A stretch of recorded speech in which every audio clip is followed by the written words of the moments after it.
Okay, so we're going to play, and we haven't played this game in a while. Last time we played this game, I had a clip that's still going viral to this day, so I'm going to tread lightly. Never have I ever. Huh? No, go ahead. What's the little under the breath? Why are you so Yeah. I'm What? feisty because what are you saying under your Azar, breath? You want to have a man one day? You can't just react and be on some. Like, be cool. Be cool. Your breath. Men don't like that. Be cool. Don't tell me what men like, because I don't. It don't matter. Yeah, like, come on now. Don't be doing all that. Like, nigga, what? What? Who you think you talking to? Oh, shit. That's right. Oh, my God. Tripping. Better calm down. I'm crying. You're stupid as hell for Got me that. twisted out here. Ask your question.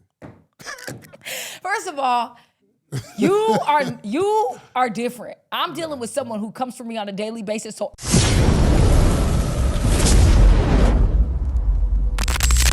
Yeah, to check her right quick.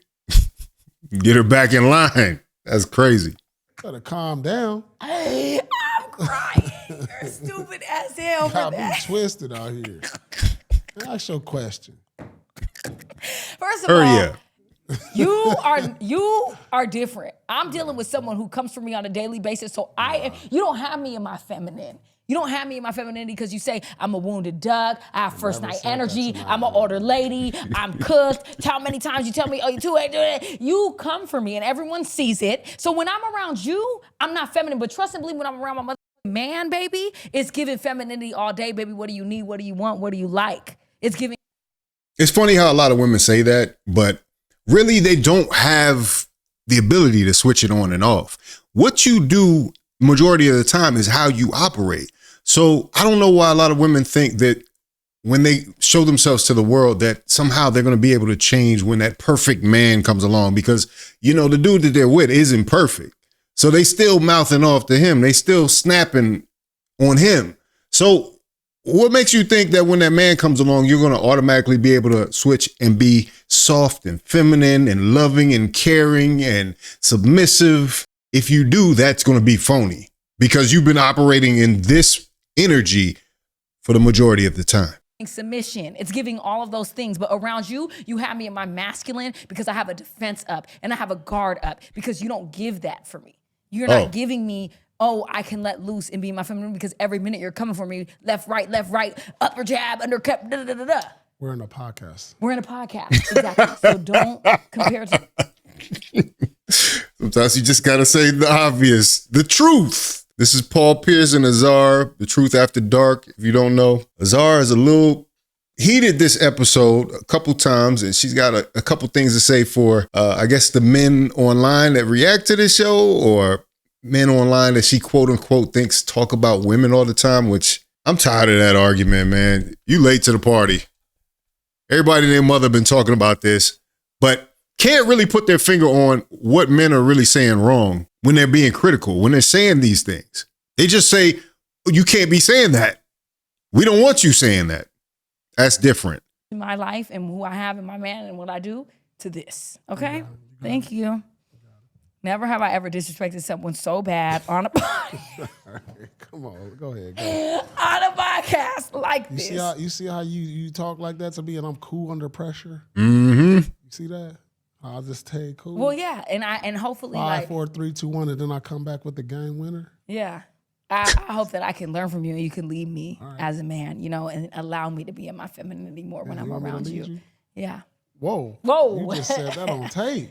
No, I'm saying while we're on this podcast. Oh, damn. As my co-host on this podcast, okay. you know what I'm saying? Like Yeah. leading me in that direction so I can feel more like I could let my guard down a little bit. You're right. And feel like I could be softer. I'm trying to be better. I appreciate that. And I want to be better too because I don't want to come like that. All right, you know cool. what I'm saying? Let's work on it. You see how many emotions she's going through in this little section here? This is crazy. It's all over the place, but this is normal. This is normal interaction, but she knows she can't continue doing that. Even though she wants to. She wants to quit every week, yo. A couple weeks ago, I thought she was really gone. I thought she had quit this show.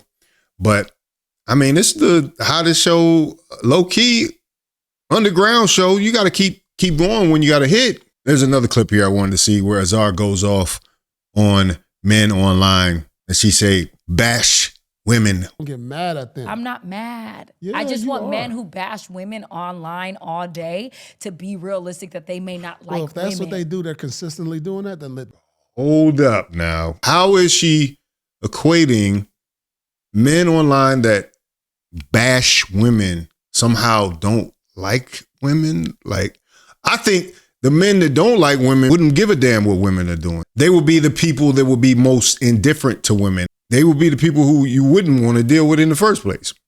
The men that are talking actually want women to be better. That's what you don't get about this. And that's why they examine these things. them do that.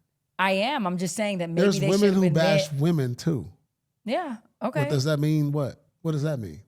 That they There's don't women fuck that with bash women. men that like men. You- Still. Not really. Yeah, Maybe they women don't. bash men. That's the topic of conversations in all girls groups. Right. Y'all go get together, go to dinner, bash y'all men, go home, and have sleep with y'all men. Have sleep. Like, come on now. First of all, I'm Like, come talking on about now. when women bash men, it's based off of a That's place of the hurt. topic of conversation When every women- day amongst women's groups. Is that not the truth? So don't try to put it on us and say if we bashing women that we should like men. Y'all bash men every day. That's all y'all can really talk about when y'all get together. When I watch these Real Housewives or whatever, Why- or Basketball Wives and all them, all they do is go out and bash their men, but they go home to their men. But you're comparing No, regular women to a reality show No, I'm based not. upon This is regular drama women. If I go that's to the- created and scripted to No, create I go to drama. a steakhouse tonight, and there'll be like a woman full of 8 at a table. What they talking about? What you think the subject of the conversation is? Okay, but even if it is Bashing men. the point Pretty is much. Y'all ain't talking about, hey girl, I was at work. We got this $1 billion corporation. Nah. Y'all over here bashing men every time. okay, great. Moving on. What would you like to talk about now?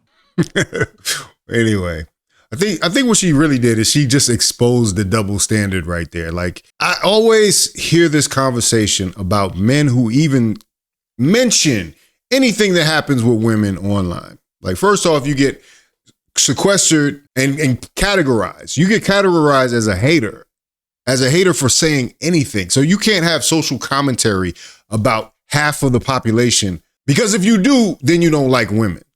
That's what they say. They've had this narrative going forever. But meanwhile, the women that talk about men, the women that call men dusty or dirty or short or whatever, like broke, you don't have no smoke for them. They can continue on in their way. Oh, yeah, nobody's listening. You don't hear men out there picketing about what women are saying about men. So I just want to know why the double standard exists and why consistently men have to somehow justify their existence speaking on topics like an adult, like a human being. You know, why they are concerned. But I think you need to really listen to the fact that the men that are speaking on this are really the men that still care. A lot of the men that are indifferent, that don't give a damn, that don't think it can be fixed, they're gone. They've already made their decision, and they're willing to let everybody know that they made their decision. So, Azar, you know, I know it's a lot of pressure being in this position. I don't know what your background is as far as like starting up, but you're seeing things about yourself. I would just say to take it all in stride. And if there's something valuable there, absorb it, take it in, and allow yourself to maybe listen to somebody else's perspective that might be able to bring some perspective that you hadn't thought of. If not, if you think it's all hate, if it doesn't apply to you, let it fly. That's it. And that's all. That's all you can do. Because if you sitting here, you're reading the comments, you're sitting there, you're hearing what your friends are saying about how you appear on the show with Paul, because you know, the chemistry is off a little bit now because she's trying to push back. It's like when you're an actor and you do a opening of a play on Broadway. If you read those, you can tell the weekend after the reviews come out.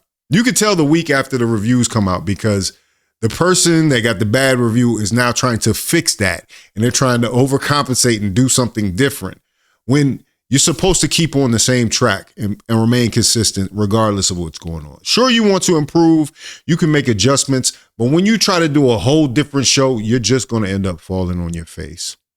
That's it. That's what you need to understand. And I don't know if that's a clear example of what it is that Azar is going through, and that she is so consumed with how people are responding to her on this podcast that she's allowing it to come in and change her game one-on-one with Paul. And Paul, like he said, he's just saying there, he's just being cool. He's being very understanding because I'm sure he's put a lot into this. He's invested a lot into this situation with the nice picture window and the, you know, the after dark sign. You know what I'm saying? Like, this is a nice setup. This is as good as any TV setup I've seen, right? So use this opportunity. Use this opportunity and enjoy it. Enjoy having lively debates, because if everybody agrees with you, you're not going to grow. You're not going to grow at all. Anyway, if you like this video, like, comment, subscribe, hit the bell notification for all uploads. This is Fawcett Media.